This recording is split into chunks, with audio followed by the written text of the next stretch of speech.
नमो विष्णुपादाय कृष्णप्रेष्ठाय भूतले श्रीमते भक्तिवेदान्त स्वामिनिति नामिने। नमस्ते सारस्वते देवे गौरवाणी प्रचारिणे निर्विशेषशून्यवादी पाश्चात्यदेशतारिणे।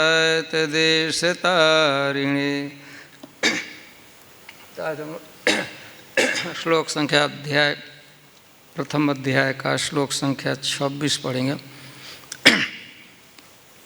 आप मेरे पीछे दोहराइएगा।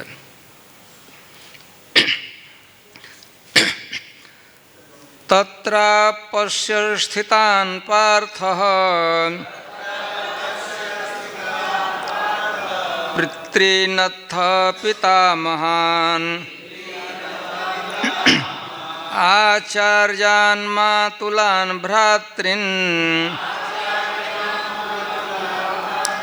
पुत्रान् पौत्रान् सखींस्तथा श्वशुरान् सुहृदश्चैव सेनयोरुभयोरपि तत्रापश्य स्थितान् पार्थः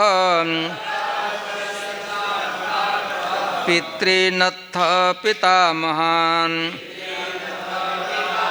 आचार्यान् मातुलान् भ्रातॄन्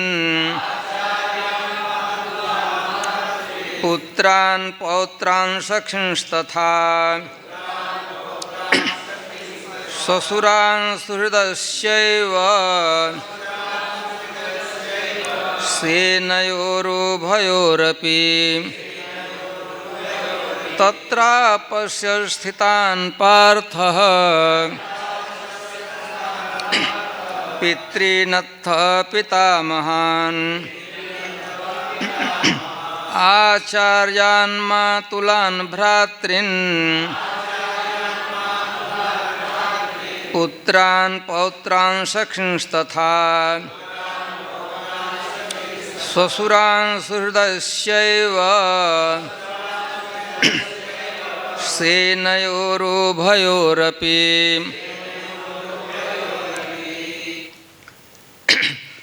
तत्र वहाँ अपश्यत देखा स्थितान खड़े पार्थ पार्थ ने पितॄन पितरों चाचा ताऊ को अथा भी पितामहान पितामहों को आचार्यान शिक्षकों को मातुलान मामाओं को भ्रातॄन भाइयों को पुत्रान पुत्रों को पौत्रान पौत्रों को सखीन मित्रों को तथा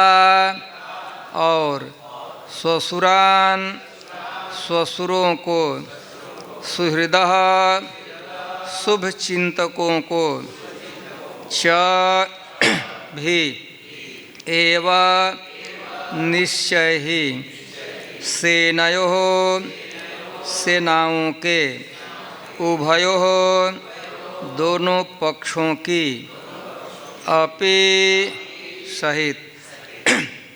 अनुवाद और तात्पर्य श्रील प्रभुपाद जी के द्वारा। जय श्रील प्रभुपाद की। अर्जुन ने वहाँ पर दोनों पक्षों की सेनाओं के मध्य में अपने चाचा ताऊओं पितामहों गुरुओं मामाओं भाइयों पुत्रों पौत्रों मित्रों ससुरों और शुभ चिंतकों को भी देखा। तात्पर्य अर्जुन युद्ध भूमि में अपने सभी संबंधियों को देख सका। वह अपने पिता के समकालीन भूरिश्रवा जैसे व्यक्तियों भीष्म तथा सोमदत्त जैसे पितामहों द्रोणाचार्य तथा कृपाचार्य जैसे गुरुओं, शैल्य तथा शकुनी जैसे मामाओं, दुर्योधन जैसे भाइयों, लक्ष्मण जैसे पुत्रों, अश्वत्थामा जैसे मित्रों एवं कृतवर्मा जैसे शुभ चिंतकों को देख सका। वह उन सेनाओं को भी देख सका जिसमें उनके अनेक मित्र थे। यह अध्याय है कुरुक्षेत्र के युद्ध स्थल में सैन्य निरीक्षण। यह अध्याय का नाम इसलिए रखा गया है कि कुरुक्षेत्र के मैदान में दोनों सेनाओं की तैयारी, कौरवों के पक्ष जैसे वो दुर्योधन एक तरह से युधिष्ठिर महाराज की सेनाएं। आप लोग पहले से जानते हैं संधि के, समझौता के, शांति के सारे उपक्रम व्यर्थ चले गए। बहुत साधु लोग, महात्मा लोग, यहाँ तक स्वयं भगवान भी मध्यस्थता करने की बात कहे, लेकिन बात बनी नहीं। अंत में दुर्योधन ने स्पष्ट शब्दों में कह दिया, भगवान संधि दूत बनकर गए थे तो कंप्रोमाइज के रूप में कह दिया कि ठीक है हम नहीं युद्ध चाहते हैं। तो पांडव लोग भी, युधिष्ठिर भी क्षत्रिय हैं, आप सारा राज्य दुर्योधन रखो, केवल 5 छोटे छोटे गांव को दे दो, क्षत्रिय हम भी अपना गुजारा जैसे तैसे कर लेंगे। ऐसे तो राज्य के तो पूरा राज्य युधिष्ठिर का था, उसमें कंप्रोमाइज ठीक है, आधा आधा जैसे हो गया, आधा दुर्योधन के पास था, आधा युधिष्ठिर के पास। वह भी नहीं है। पहला तो एक पूरा राज्य युधिष्ठिर का था। वह सब धर्म के अनुसार संपूर्ण हस्तिनापुर के राज्य के उत्तराधिकारी युधिष्ठिर थे, लेकिन झगड़ा बचाना था तो चलो आधा आधा बांट लिया जाए, चचेरे भाई हैं। अंत में भगवान ने कहा ठीक है, वह भी नहीं मानते हो तो केवल 5 ग्राम दे दो।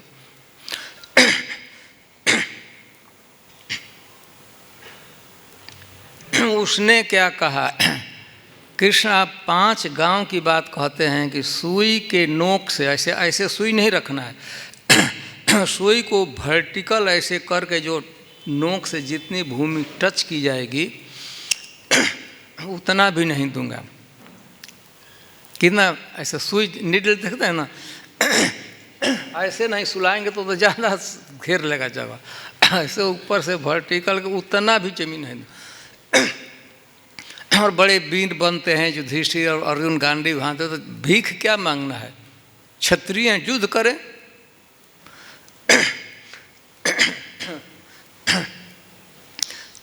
दो न्याय अगर तो आधा दो, इसमें भी यदि कुछ बाधा हो दे दो, केवल 5 ग्राम रखो अपनी पृथ्वी तमाम। भगवान ने कह दिया छोड़ो पृथ्वी रखो 5 ग्राम। दुर्योधन वह भी दे न सका, आशीष समाज का ले न सका, उल्टे हरि को बांधने चला, जो था असाध्य साधने चला। इतना ही नहीं समझा था कि भगवान को बांध कर कैद कर लेंगे। यही इंस्टिगेट कर रहे हैं युधिष्ठिर इत्यादि को, कह रहे हैं लड़ाने के लिए। एनीहाउ सारे संधि के, समझौते के, शांति के प्रयास विफल हो गए। अंत में निश्चित हुआ कि ठीक है युद्ध ही होगा। सैन्य संग्रह, वो तो हस्तिनापुर के सम्राट पद पर प्रतिष्ठित थे दुर्योधन। महाराज युधिष्ठिर तो वन में रहते थे 12 वर्षों को, 13 वर्षों तक कोई आश्रय नहीं था, लेकिन द्रुपद इत्यादि राजाओं का आश्रय मिला और सेना का संग्रह किया गया। अंत में निश्चित किया गया कि युद्ध स्थल का चुनाव हुआ कि कुरुक्षेत्र के मैदान में युद्ध होगा। युद्ध हुआ था तो युद्ध ऐसे बांटा गया था, इस तरह रेखा खींची गई थी उत्तर से दक्षिण की ओर। पश्चिम साइड में थे पांडव लोग, और पूरब में कौरवों का ऐसा कैंप था। युद्ध जहाँ हुआ, युद्ध की सारी तैयारी हुई। जानते हैं एकादशी, मोक्षदा एकादशी, वही प्रथम दिन था, उसी दिन चालू करना था। बड़े बड़े ज्योतिषियों ने मुहूर्त निकाला था, बढ़िया युद्ध का दिन है, बढ़िया मुहूर्त, अच्छे समय पर युद्ध होना चाहिए। तो मुहूर्त निकाला जाता है ना, किस समय युद्ध हो, तो एकादशी युद्ध चालू करना था। तो सेना तैयार हो गई, दोनों तरफ से खड़े हो गए। एकदम अब हो ही चुका था कि अब युद्ध चालू करना है, बोलना है तो अब चालू करना है, शंख वादन भी यहाँ तक कि हो चुका है। उसी समय अर्जुन भगवान से कहे, अर्जुन अपने धनुष को ऊपर उठाए। एकदम शंख वादन हो चुका था, लेकिन उठाए कि अभी हम तो चूंकि एक महत्वपूर्ण व्यक्ति थे, युद्ध के सबसे बड़े महत्वपूर्ण, विश्व के सबसे बड़े आर्चर, वह कुछ कहना चाहते हैं तो एकदम चालू होने ही वाला था, सब लोग रुक गए। भीष्म पितामह इत्यादि द्रोणाचार्य संस्था में लोग, वो लोग भी नहीं, अर्जुन को कुछ कहना तो सब लोग चुपचाप हुए। अर्जुन भगवान से कहे, भगवान युद्ध की विभीषिका है, सबके पास दिव्यास्त्र है, यहाँ तक कि भीष्म पितामह की इसका इच्छा मृत्यु का वरदान है। यह युद्ध होगा तो कोई भी बचने वाला नहीं है, एकदम निश्चित रूप से पृथ्वी वीरों से शून्य हो जाएगी। भगवान, मैं एक बार, अंतिम बार एक नज़र से देख लेना चाहता हूँ कि मेरे पक्ष से कौन कौन हमारा सहायता करने वाले हैं और कौन कौन से दुर्योधन के पक्ष में से युद्ध करने वाले। भगवान ठीक है, भगवान तो सारथी थे, ड्राइवर थे, आज्ञा का सेवक का काम करते थे। सेवक की भूमिका भगवान ने अपनाई थी। भगवान ने कहा कि ठीक है, तो अर्जुन का रथ दोनों सेनाओं के बीच में खड़ा। तो भगवान ने ऐसे जगह पर रथ खड़ा किया था कि एकदम सामने भीष्म पितामह जी खड़े थे, द्रोणाचार्य जी खड़े थे, कृपाचार्य जी खड़े थे, कर्ण खड़ा था अवस्था में सामने से, विपरीत से, और अपने से तो पांचों भाई हैं और सब नाम लिखाया गया, दिया गया है कौन कौन खड़े थे। भगवान कहे कि भगवान खड़ा करके भीष्म द्रोण प्रमुखतः, एकदम सामने भीष्म पितामह थे, विपरीत पक्ष पे लड़ने वाले थे। इसके बाद द्रोणाचार्य, आचार्य, गुरु, जिनकी कृपा से इनको धनुर्विद्या के सबसे बड़े ज्ञाता अर्जुन हो सके थे, उनके सामने भगवान खड़ा करके कहे हे पार्थ, एतान सर्वेषां एतान समवेतान कुरुन पश्य। आप अर्जुन, मेरे बुआ के पुत्र, मेरे फुआ के पुत्र, मेरे फुफेरे भाई अर्जुन, एतान समवेतान इकट्ठे हुए हैं सामने आपका, पीछे भी हैं। कुरुन, कुरुवंशियों को देखिए, जिस वंश में आपने जन्म लिया है, जिस कुरु वंश में आपका जन्म हुआ है, इस कुरुवंश, इसलिए कुरु नाम के एक बहुत बड़े राजा हुए थे, कुरुक्षेत्र में भजन किए से, तपस्या किए थे, इतने प्रभावशाली राजा हुए कि पहले तो भरत वंश कहा जाता था, लेकिन कुरुवंश ही कहलाने लगा, वहीं से नाम ही बदल गया। तो एतान, इन मतलब जिनके गोद में आपका लालन पालन हुआ है, भीष्म पितामह, आपके grand father, great grand father Bhishma Pitamah, जिनकी कृपा से आप जीवित रह सके हो, नहीं तो आपको मारने का प्रयास किया जा सकता है। जिस भीष्म पितामह की गोद में आपका लालन पालन हो गया, संरक्षण प्राप्त हुआ है, वे कुरुवंश के सबसे श्रेष्ठ, सबसे पूज्य, सबसे बड़े ज्ञानी, वयोवृद्ध, ज्ञान वृद्ध और आपके अतरंग, आपके प्रति वात्सल्य रखने वाले भीष्म पितामह। तो एतान समवेतान कुरुन पश्य, देखे। यही श्लोक है, 25वां श्लोक है। भगवान की वाणी है, हे पार्थ, एतान समवेतान कुरुन पश्य, इन इकट्ठे हुए कुरुवंशियों को, अपने वंश के अपने बंधु बांधवों को देखो। तब इसके बाद यह श्लोक बताता है, भगवान यह कहे तो अर्जुन क्या किए, तत् किम प्रवृत्तम, भगवान ने कह दिया है कि देखिए। तो यह श्लोक बता रहा है कि अर्जुन देखे, दृष्टिपात किए, थोड़ा गर्दन उठाकर विपरीत पक्ष में जो खड़े थे, दुर्योधन के साइड में जो खड़े थे, और थोड़ा पीछे मुड़कर अपना भी, इधर भी तो थे अपने भी मित्र, अपनी भी सेना खड़ी थी। तो यह 26वां श्लोक बता रहा है कि अर्जुन क्या देखे, तत्र माने वहाँ, उस स्थान पर मतलब कुरुक्षेत्र के मैदान में, जहाँ भगवान का रथ, जहाँ अर्जुन का रथ खड़ा हुआ था, उसी रथ पर भगवान भी बैठे हुए थे। तत्र अपश्यत पार्थ, पृथा के पुत्र, कुंती के पुत्र अर्जुन देखे। पितृनथ, पिता को देखे।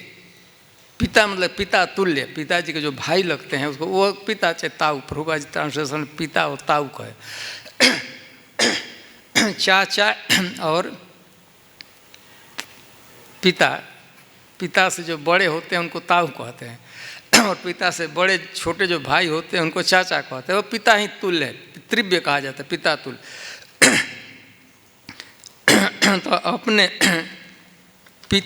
अपने पिताओं को, प्लुरल में है, बहुवचन में है, अपने पिता लोगों को देखिए। उनके पिता में कौन थे? पांडु महाराज तो थे नहीं, और कहा जाए कि धृतराष्ट्र भी पिता ही तुल्य थे, ताऊ थे, पिता ही थे, पिता ही कहते थे युधिष्ठिर महाराज कर। तो वो भी तो वहाँ पर नहीं थे, वो कहाँ थे वहाँ पर? वो तो नहीं थे ना, वो तो हस्तिनापुर में बेचारे बैठे थे, अंधे थे, वो कहाँ युद्ध कर सकते थे। लेकिन यहाँ पर स्पष्ट लिखा है कि अर्जुन तत्र पार्थ पितृन, प्लुरल में है, पिताओं को देखा है।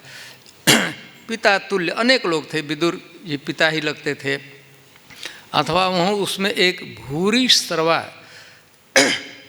जो शांतनु महाराज के जो बड़े भाई थे, बाहलिक ऐसा कुछ नाम था, उसके पुत्र थे सोमदत्त।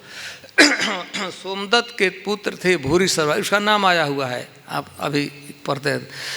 भूरी सर्वा मैंने पिता तुल्य, भूरी सर्वा और भी जो पिता के संबंध से वो खड़े थे। फिर पितामह, पितामह तो आप जानते हैं भीष्म पितामह थे, जैसे सोमदत्त वही पितामह लगते थे, दादा लगते, ग्रेट ग्रैंडफादर लगते थे। आचार्य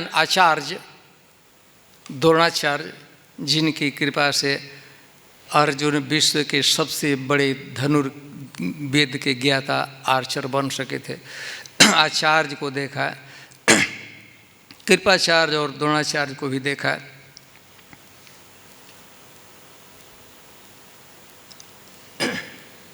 मातुलान, मामा, कौन मामा वहाँ थे उनके? आए शकुनी, शकुनी भी मामा ही लगते थे, मामा थे ही। ठीक, मामा ही थे। शकुनी के चाहे खराब चाहे को लोग कहते हैं कि जिसको मामा नहीं है उसको काना मामा भी अच्छा है, नहीं की अपेक्षा, तो खैर वही मामा थे।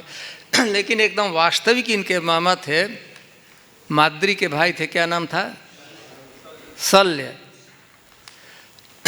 शल्य इनके मामा थे, माद्री के भाई थे, मद्रास चेन्नई के राजा से, दाऊद दक्षिण भारत के राजा थे।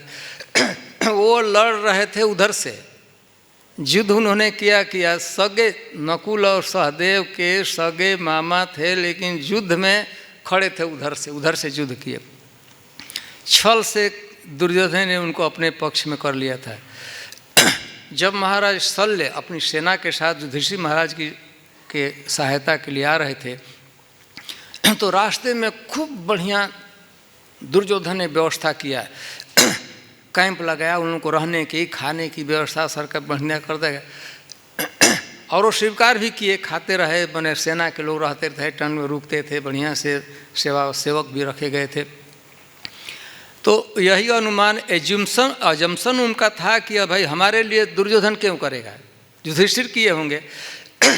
यह मान कर कि उपभोग करते थे, सभी सेवा को स्वीकार किए। हस्तिनापुर पहुँचे तो बड़ा खुश हुए, बोला एक युधिष्ठिर को कुछ, अरे कितना बढ़िया व्यवस्था किया था रास्ते में, बुलाओ, कुछ को वरदान देना है, कुछ मैंने आशीर्वाद देना है।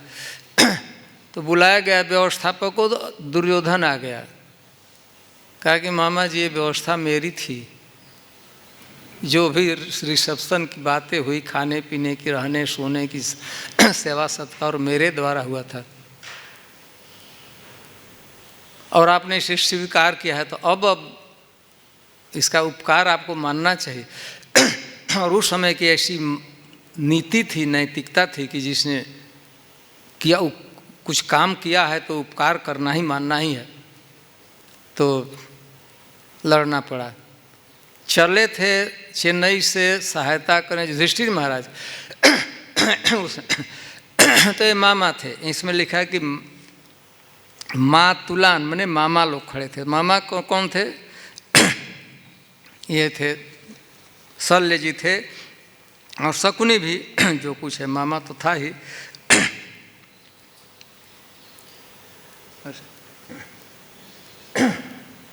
भ्रातृन भाई तो आप जानते ही हैं, भाई तो 4 भाई तो इधर ही खड़े थे, और उधर से भी ऐसा सैकड़ों भाई थे, वो खड़े थे। पौत्रान ग्रैंडसन्स, पुत्र के पुत्र।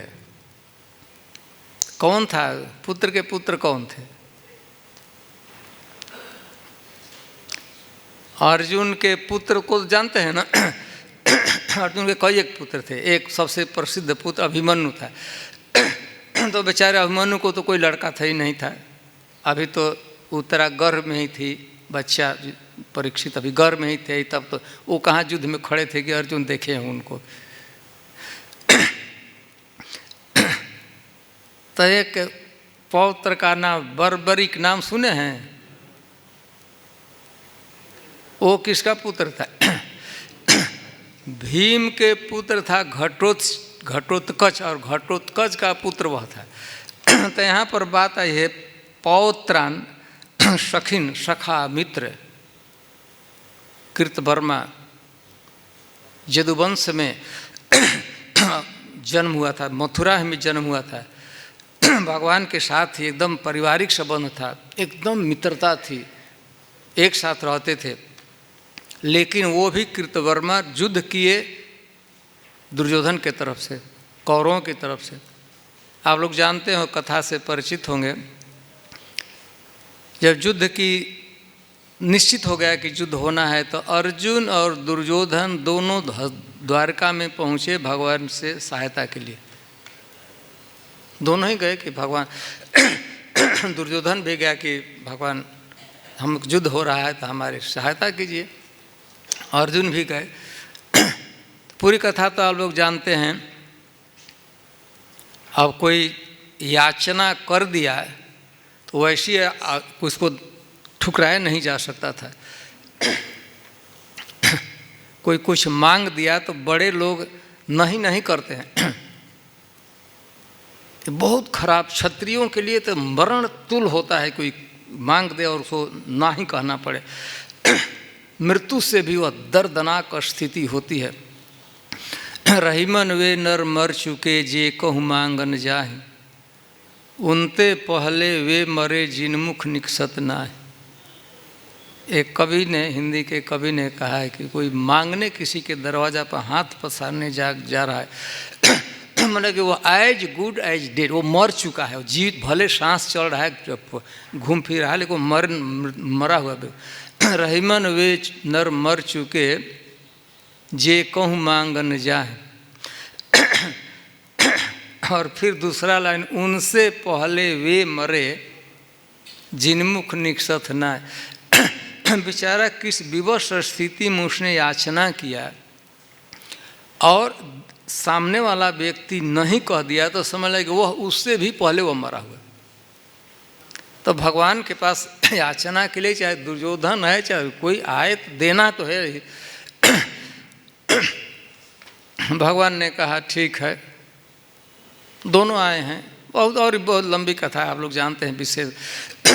देना है तो ठीक है, मैं अब डिसाइड करता हूँ। देखिए, दोनों को सहायता है, एक तरफ से मैं रहूँगा और मैं उस युद्ध में किसी प्रकार का अस्त्र शस्त्र धारण नहीं करूँगा, केवल एडवाइज़र को सलाह दूंगा, मंत्रणा दूंगा।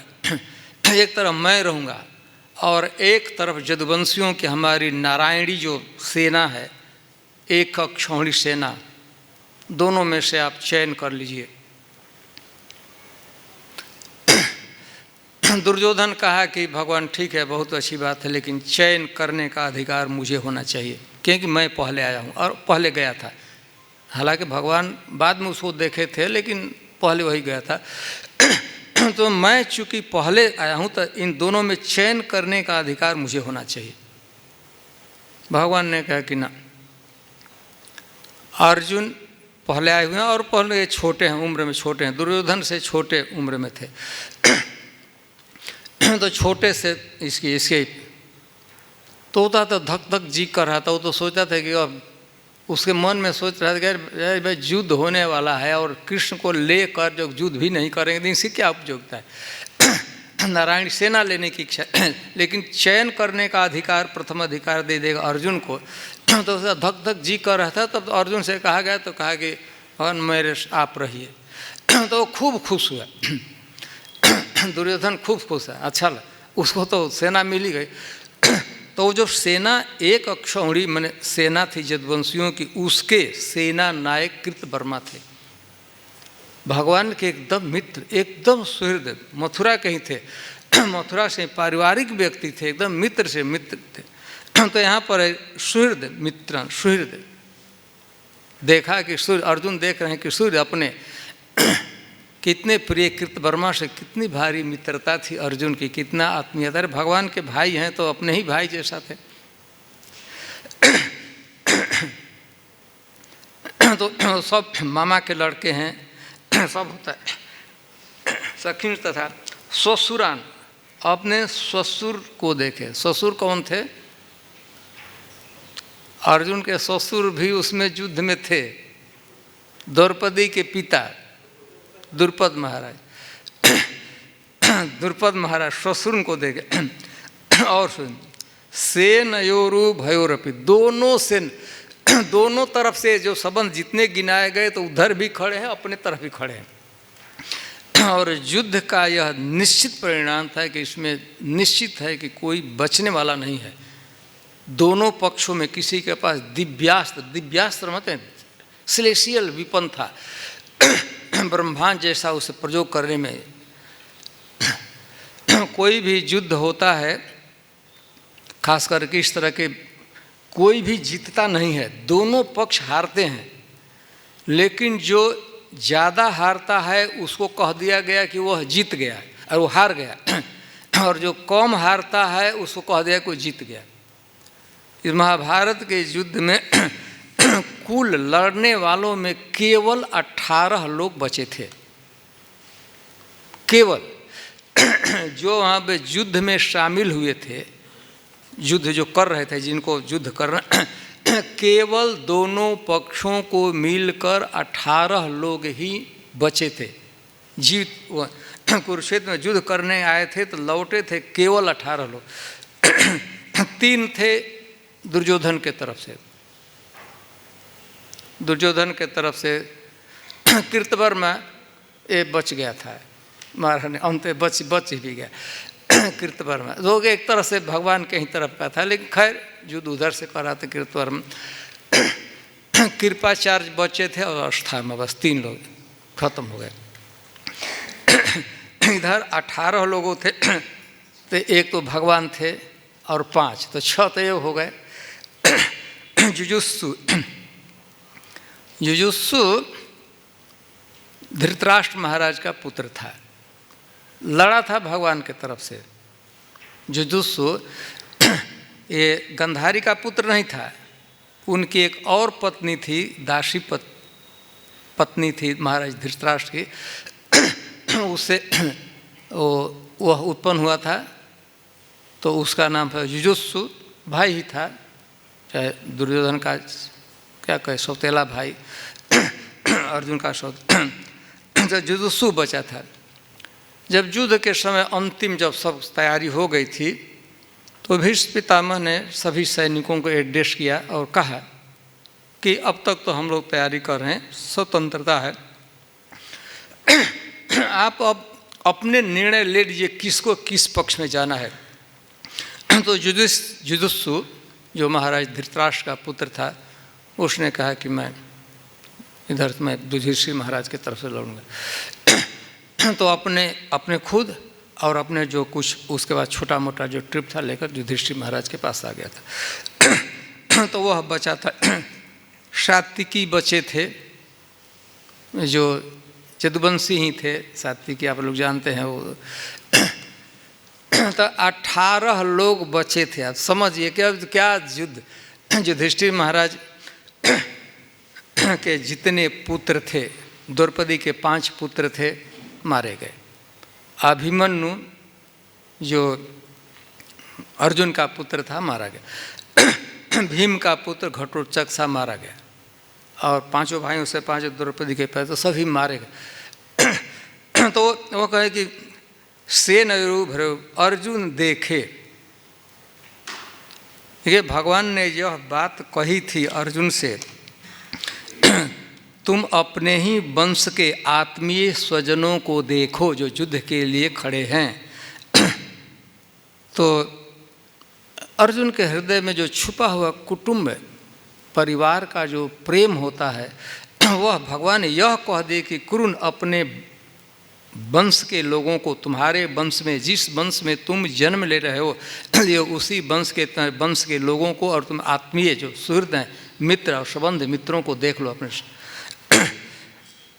तो अंतःकरण में छुपा हुआ कुटुंब स्नेह था, अच्छा बंधु स्नेह था, भगवान उसी को उत्पन्न करना चाहते हैं। बीज जैसा यह काम किया। पश्य एतान कुरुनीति, इन कुरुवंशियों को तुम देखो। यह देखते ही अर्जुन के हृदय में करुणा का उदय हुआ। पहले स्नेह उत्पन्न हुआ देखकर, यही भी जान गए कि अब लोग अंतिम क्षण है, जीवित नहीं, सभी मरने वाले हैं, मर जाएंगे। तो वह दिन को उनके स्नेह हुआ, प्रेम उनके प्रति, आसक्ति, और उस आसक्ति ने करुणा को जन्म दिया। करुणा मतलब कि दया, उन पर दया आने लगी कि ये सब मारे जाएंगे, मर जाएंगे। और उस करुणा के कारण उनमें कायरता दोष उत्पन्न हुआ।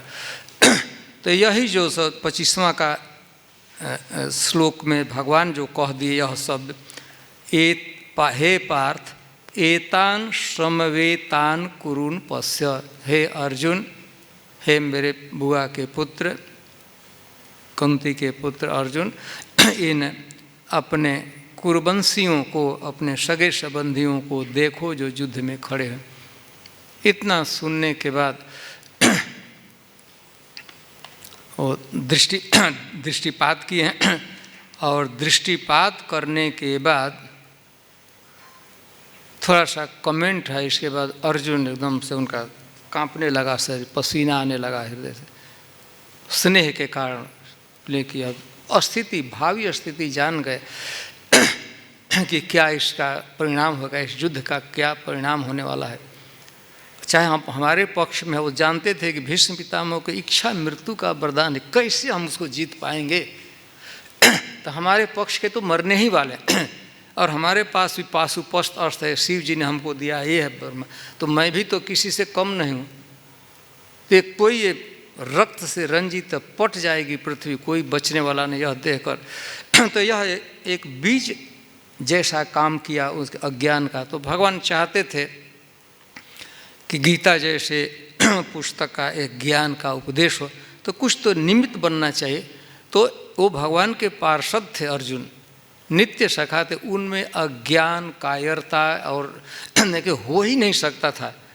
लेकिन भगवान चाहते थे कि दिव्य ज्ञान का प्राकट्य हो, तो उसको निमित्त बनाने के लिए भगवान ने इन शब्दों का प्रयोग किया। और अर्जुन देखे तत्र पश्य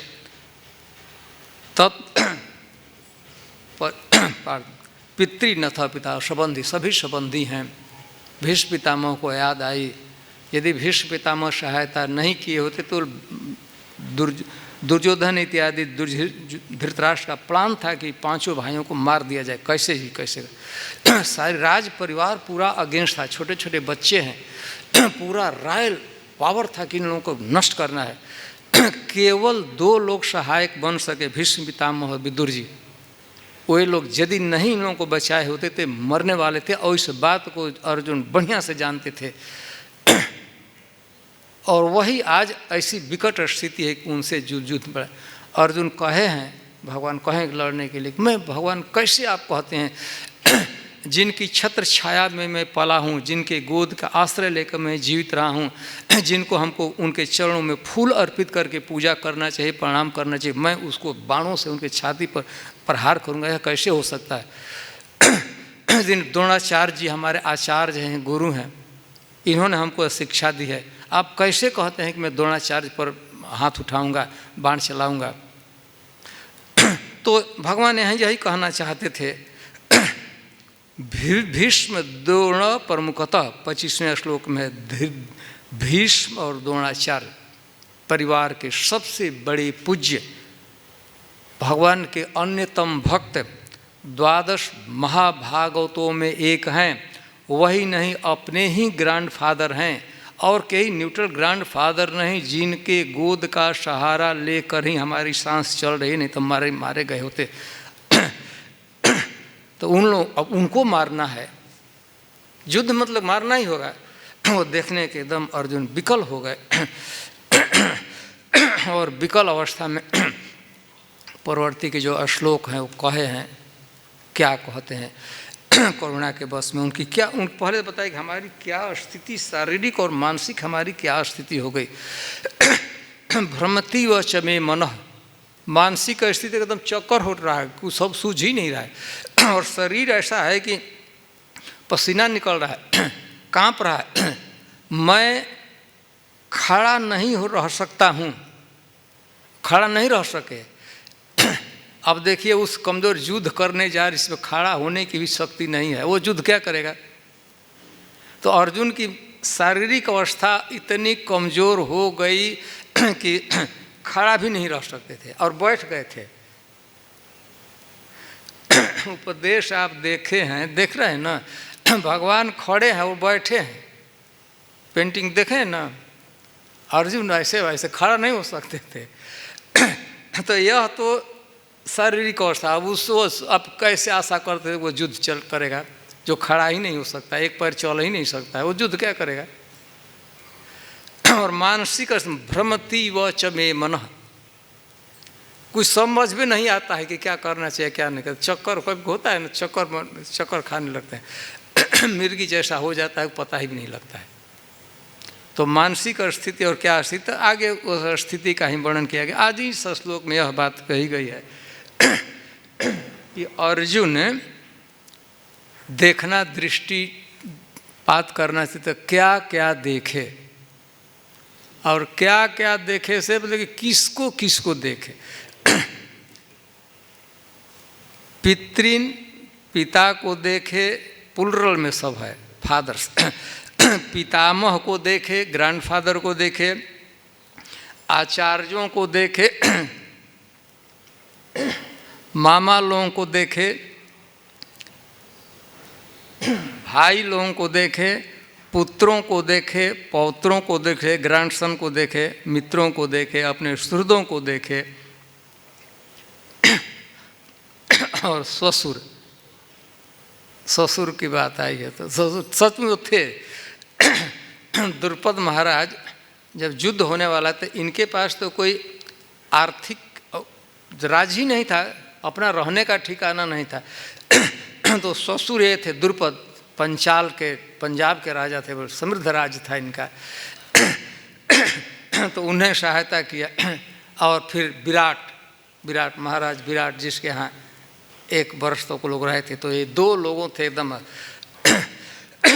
या दूसरी बात थी भगवान थे तो भगवान तो दूर, कितना दूर थे ना, यहाँ युद्ध इधर हो रहा तो द्वारिका के यहाँ दूर है, वहाँ तो कैंप ना खा, नज़दीक में ये लोग थे द्रुपद, तो वो लोग देखे। से नयोरु भयोरपी, ये जो संबंधी लोग खड़े थे दोनों तरफ से खड़े थे, दोनों तरफ पिता तुल्य इधर भी खड़े थे, उधर से मित्र इधर से, चारों तरफ खड़े थे। तो यह आज के श्लोक में यही कहा गया है कि अर्जुन, इस अध्याय का नाम है कुरुक्षेत्र के युद्धस्थल में सैन्य निरीक्षण। तो यही मेन निरीक्षण, देखना, निरीक्षण में देखना, दृष्टिपात अर्जुन देख रहे हैं। अर्जुन के नेत्रों से आप लोग भी देख लीजिए कौन कौन खड़े हैं वहाँ पर। महाभारत के कर्ण नज़दीक में ही कर्ण खड़ा था, भाई था।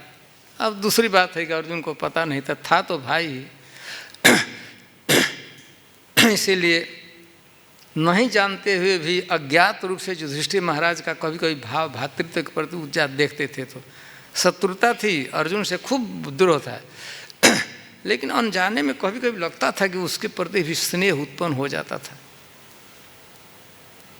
अनजान में भी। जानते नहीं थे लेकिन मतलब पता नहीं कुछ होता है, हित नहीं तो पशु पक्षी हूँ जाना। अज्ञात रूप से भी कर्ण के प्रति भातृत्व भाव उत्पन्न हो जाता है। तो यहाँ तो हो ही गया, यहाँ तो अब तो एकदम प्रत्यक्ष कि कर्ण के प्रति भी नहीं जानते थे, लेकिन भाई दुर्योधन का भाई है तो दुर्योधन से भाई कहता है तो हमारा ही भाई ही है, क्या दिक्कत है। ठीक है, तो हम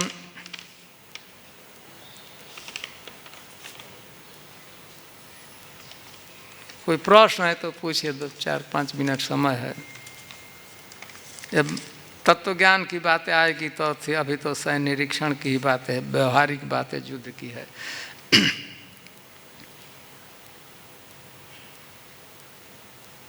कोई प्रश्न है चाहे किसी प्रकार का? महाराज बहुत शुक्रिया अच्छे क्लास के लिए।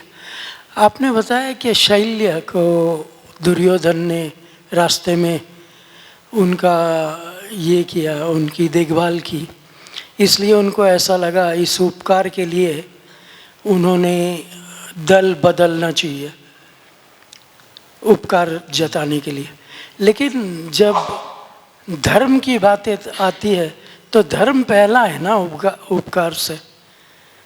तो उन्होंने ये नहीं सोचा कि मेरा धर्म है कि मैं जो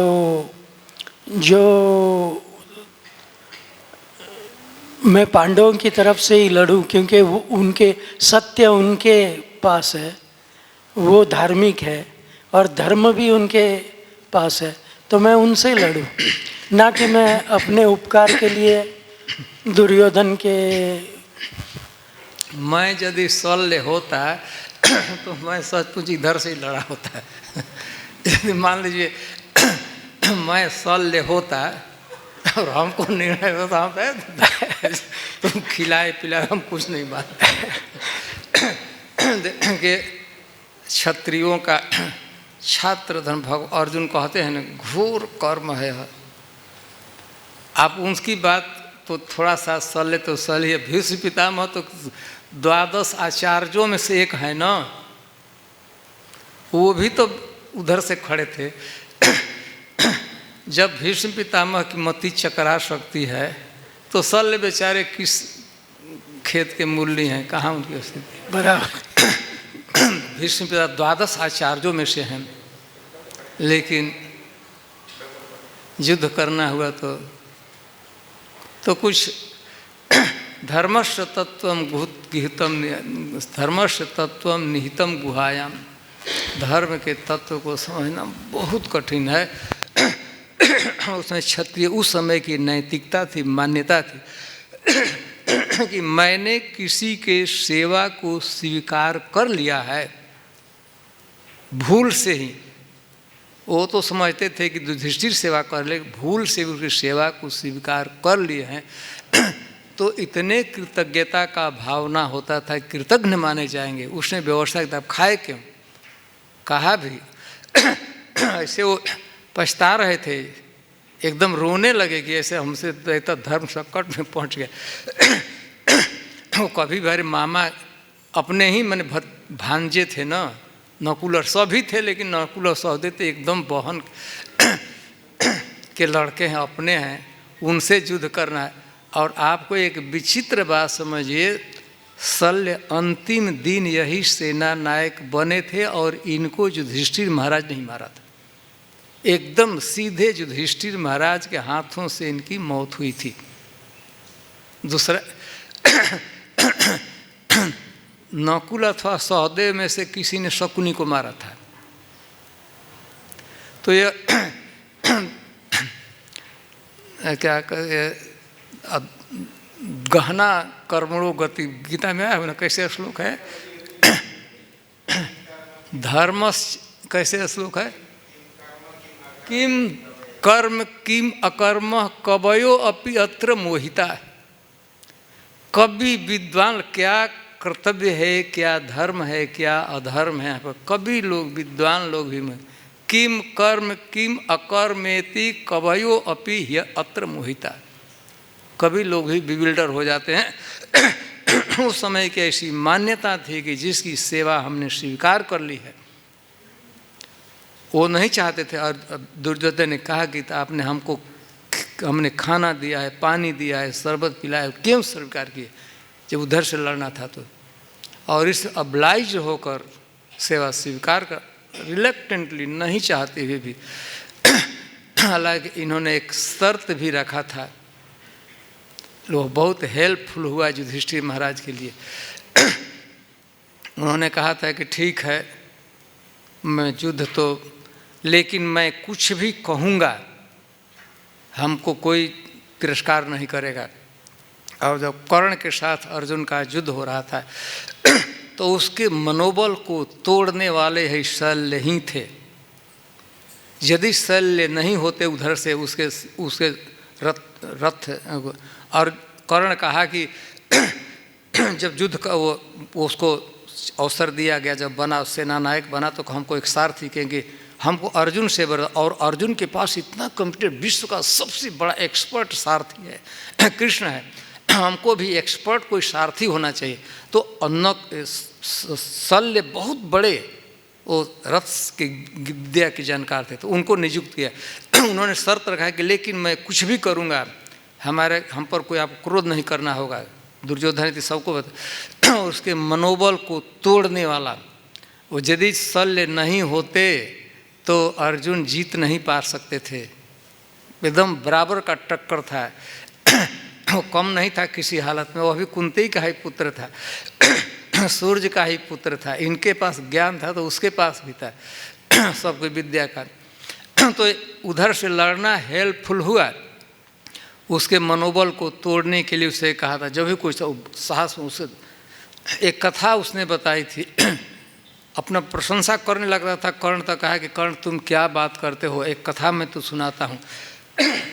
एक कौवा था, कौवा जो जूठा कांट खा कर जीवित रहते हैं, है ना, गांव के आजू बाजू में घर के फेंक देते हैं, उसे खाते हैं, उसी से पलते हैं। और वह एक होड़ ले लिए था हंस से, हंस राजहंस होते हैं ना, मानसरोवर में रहते हैं, खूब झगड़ा करता रहता था। तो कहते तुम ऐसे ही हो, अर्जुन राजहंस है और तुम्हें कौवा हो, दुर्योधन के टुकड़ा फेंका हुआ उसे पाल करके अधर में पले हुए हो, उसे युद्ध कर रहे हो, कौवा जैसा तुम हो।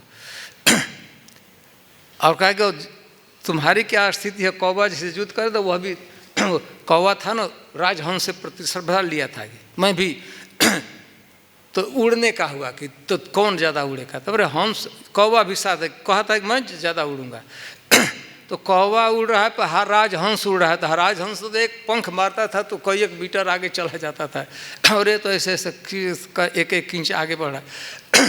लेकिन दम नहीं तोड़ रहा था कौवा, करते करते एकदम सांस फूलने लगा, गिर गया, समुद्र में गिर गया, पानी में। अब साहस में ऐसे प्रतिस्पर्धा पांख फैला रहा था कि हम हार नहीं मान रहा था, तब करते करते एकदम सांस ज़्यादा चलने लगा, गिर पड़ा, पानी में गिर गया, समुद्र में गिर गया। आकाश में। तो हंस ने क्या किया, फिर उतर आए और उसको अपने पंख पर ऊपर पीठ पर लिया, इसको लाकर सहलाया था जी। तो तुम वैसे ही हो।